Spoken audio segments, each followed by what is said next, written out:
Well, tonight, Donald Trump going one-on-one with Elon Musk. He's going to sit down with the owner of X on his social media platform for what's being called a major interview.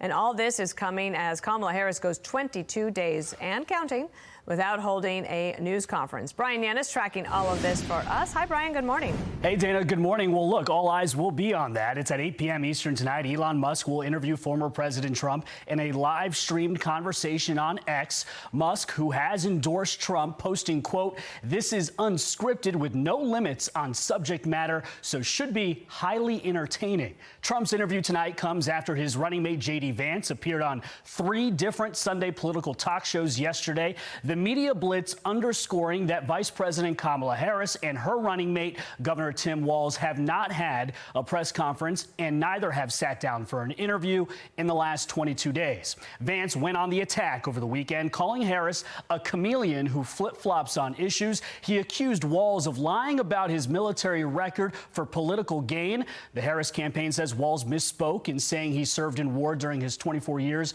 as a National Guardsman. Vance also said if Trump wins, they will double the child tax credit for families. I think one of the things you can do is make it bigger per child. I think we'd love to see it at a higher dollar value. And again, President Trump and I have proposed that. I mean, look, I'd love to see a child tax credit that's $5,000 per child, but you, of course, have to work with Congress to see how possible and viable that is. And we've got new Fox News power rankings showing control of the Senate is a toss-up, but Republicans have a favorable map with 3 toss-up races that will determine control of the Senate. That's in Montana, Nevada, and Ohio. Now, a good night for Republicans come election night means a sweep of those 3 swing states, giving the GOP a 53-47 majority. Democrats, a good night for them would be a 50-50 split, with VP Walz being the tie-breaking vote in the Senate. Now, on to this. West Virginia's Senate a race, we have that as solidly Republican, with Joe Manchin, the incumbent, dropping out of the race, and with Trump winning that state in 2020 by a whopping 39 points.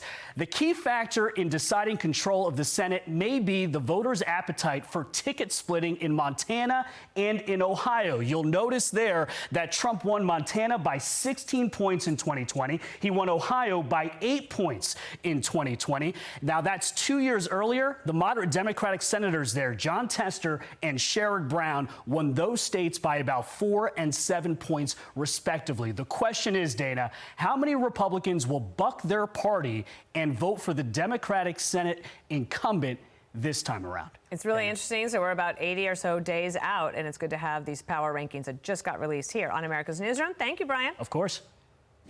Let's bring in Katie Pavlich, editor of townhall.com and a Fox News contributor. Good morning, Katie.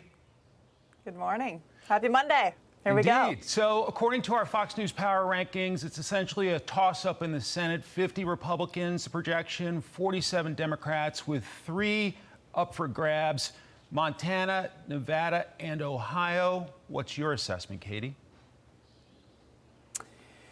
Well, Democrats are defending a much tougher map in terms of the seats that they want to keep than Republicans. Republicans have an easier go when it comes to the Senate. But more broadly, since the presidential race is right around the corner, with early voting starting in September for the presidential race and, of course, these other races, is that for a president, he needs the Senate. I mean, if he wants to get through his judicial nominees, if he wants to, or she rather, since we have a woman running for president.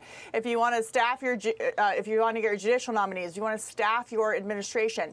The Supreme Court requires the Senate to confirm those nominees. And of course, the reason why Merrick Garland is not a Supreme Court justice is because Senate Republicans decided not to take up his nomination when they were in charge. And so it's a crucial thing for either president, Democrat or Republican, to really have to drive the agenda that they want to get big legislation passed. But in terms of going back to the map, it's really interesting to see the differences between the toss-up states for the Senate and the states that Donald Trump or Kamala Harris need to win for the Electoral College. So in places like Michigan, Wisconsin, and Pennsylvania, Democrats are beating their Republican Senate opponents by a lot, whereas in Nevada, Montana, Ohio, Republicans have a better chance of winning there. And of course, they're going to start the night with a win on the board with West Virginia, with Joe Manchin not running again, and the very popular Republican Governor Jim Justice running to replace him as a Republican. So it'll be interesting to see how the Senate goes and whether it will be in contrast with whether the Electoral College and the top of the ticket.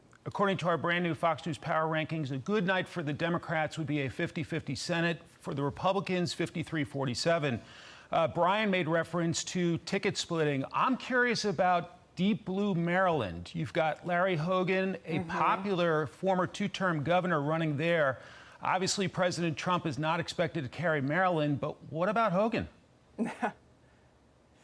Larry Hogan is very popular. He's a very popular governor there. He was able to work across the aisle with Democrats to get some of the things he wanted in a deep blue state. So there's a chance, but that's not something that's a toss-up right now. It's still considered a blue state. But if Republicans were able to flip Maryland, that means that they're having a very good night when it comes to the Senate and being able to wrap up that Senate majority. Another thing that comes into play here, Mike, is the vice president.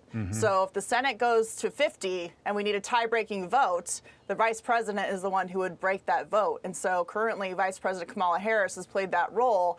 This time around, it would be either Governor Tim Walz or Senator J.D. Vance, depending on who wins if Republicans are able to gain those seats. So we'll see what happens. It's going to be quite interesting to see the difference between the Electoral College and the way that these Senate races play out.